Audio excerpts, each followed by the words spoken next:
Hello everyone, welcome back to Chemistry Explanation with Anita. Today I'm going to explain a class 12th topic that is Raoult's law. Yes, इससे पहले हमने Henry law देखा था. Henry law क्या था? Gas in liquid, right? Raoult's law भी liquid solutions के लिए होता है. लिक्विड सॉल्यूशंस के लिए होता है. वी नो लिक्विड सॉल्यूशंस क्या होते हैं. लिक्विड कंपोनेंट जब ज्यादा होता है means it behaves as a solvent, तो आपके सॉल्यूशन जो भी होते हैं that works as a liquid solution. Liquid solutions में दो कंपोनेंट्स हुए, सॉल्यूट एंड सॉल्वेंट. पहले आपको फ्रेमवर्क बता रही हूँ सो दैट आपको समझ में आ जाए and you can easily relate with the Henry law also. Solute हो गया, सॉल्वेंट हो गया. Solvent is always volatile.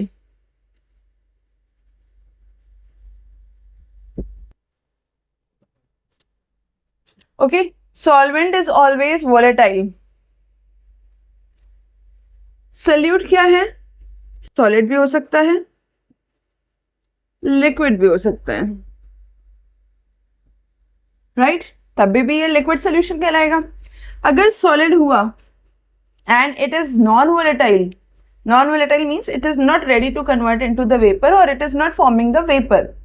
अगर ये solid non-volatile हुआ तो vapor pressure नहीं form करेगा, and liquid है तो ये vapor pressure form करेगा अगर ये volatile है. ओके, ये हो गया. अब पूरा ये जो हेनरी लॉ था वो यहाँ अगर इसके बदले लिक्विड के बदले गैस होता तो जो था वो हमारा हेनरी लॉ था. अब क्योंकि सॉल्यूट जो है हमारा लिक्विड या सॉलिड है तो उसके लिए हमारा वो राउल्ट्स लॉ होता है. ओके, इसको फर्दर समझते हैं. आई होप क्लियर हो गया होगा कि लिक्विड सॉल्यूशंस जिसमें कि सॉल्यूट जो है वोलेटाइल हो या नॉन वोलेटाइल हो और सॉल्वेंट ऑलवेज लिक्विड होगा, then it follows the Raoult's law. Okay, अब हम क्या करते हैं, एक बी कर लेते हैं, राइट? इसमें क्लोज्ड कंटेनर कर देते हैं, लिक्विड डालने हैं. This is pure solvent A.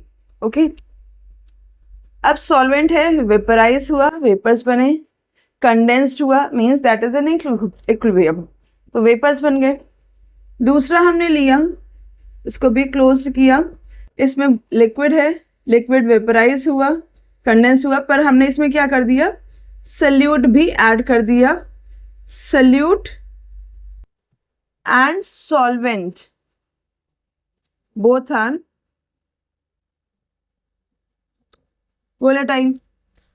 Next एक लेते हैं, इसमें सॉल्वेंट जो है, सॉल्वेंट वो तो वोलेटाइल है, सॉल्यूट जो है नॉन वोलेटाइल है. ओके, तो इसमें जो वेपर्स, क्योंकि हमें मालूम है vapour pressure is a surface phenomena. Surface phenomena means जो कि सरफेस के मॉलिक्यूल्स होंगे only that forms the vapour. इसमें पूरी ही सरफेस पे सॉल्वेंट के मॉलिक्यूल्स थे, all are ready to form the vapour.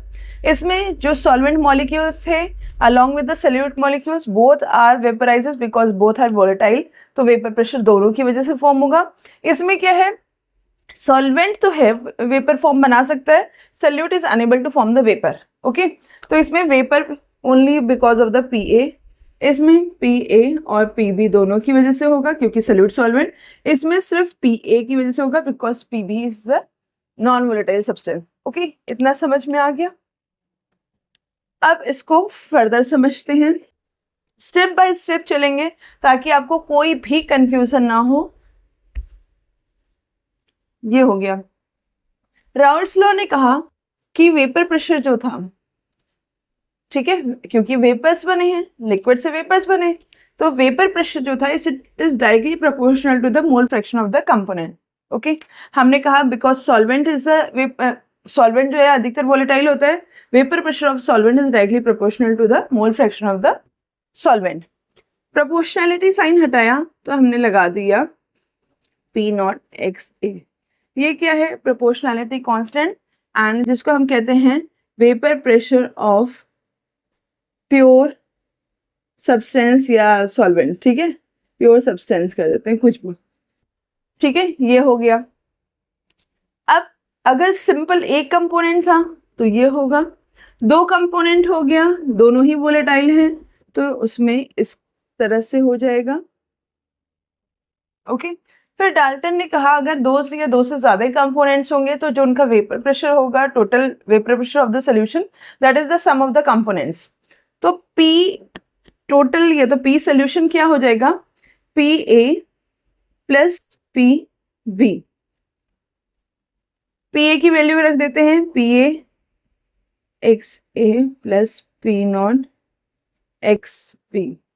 हमें मालूम है बाइनरी सोल्यूशन में XA plus XB equal to 1 होता है, तो we are substituting 1 minus XB instead of XA, P0 B XB। Open कर लेते हैं इसको हम, P0 A minus P0 A XB plus P0 B XB। दोनों में B कॉमन आ गया, हम कॉमन ले लेते हैं। ये पॉजिटिव टर्म है तो पॉजिटिव पहले लिख देते हैं, तो हमने XB तो कॉमन ले लिया, ब्रैकेट में आया P0 B minus P0 A, okay, इतना हो गया, that is equal to the vapour pressure of the solution. ये हो गया, राइट। अब हम देख रहे हैं कि vapour pressure of the solution depends upon the mole fraction of one component. ये आ गया, that is the Raoult's law. I hope it is clear. फिर से समझाती हूँ, राउल्ट्स लॉ क्या था, that is applicable for the liquid solution, जिसमें solute solvent दोनों ही वोलेटाइल होंगे। अगर एक वोलेटाइल नहीं है तो that component depends upon only the portion which is soluble and which is volatile, ठीक है। तो PA is directly proportional to the mole fraction. यहाँ बस प्रोपोर्शनैलिटी कांस्टेंट जो है P0 A हो जाता है, means vapour pressure of pure substance. Pure substance mean जब हमारा प्योर सॉल्वेंट था, राइट, तो सिर्फ वेपर्स इसी के बन रहे थे। ये हो गया। इस तरह से हमने कहा कि इट इज अगर हम इसको देखें और हेनरी लॉ को देखें, हेनरी लॉ भी कुछ ऐसे ही था। अगर हम एक कंपोनेंट कर दें या तो यहाँ हटा दें, इसको भी हटा दें, यहाँ ऐसे कर देते हैं, आपको समझ। हेनरी लॉ भी देखिए ऑलमोस्ट सेम है, बस ये KH है, यहाँ P0 H है। अगर ये दोनों बराबर हो जाएं, कोई एक वैल्यू ऐसी आए जब ये दोनों बराबर हो जाए ना, then it is called as the special case of Henry law. हमेशा याद रखिएगा स्पेशल केस, क्योंकि हेनरी हमने पढ़ लिया है, तो this is the special case of Henry law. I hope this video is very clear to everyone. अगर अभी तक आपने सब्सक्राइब नहीं किया है तो प्लीज सब्सक्राइब माय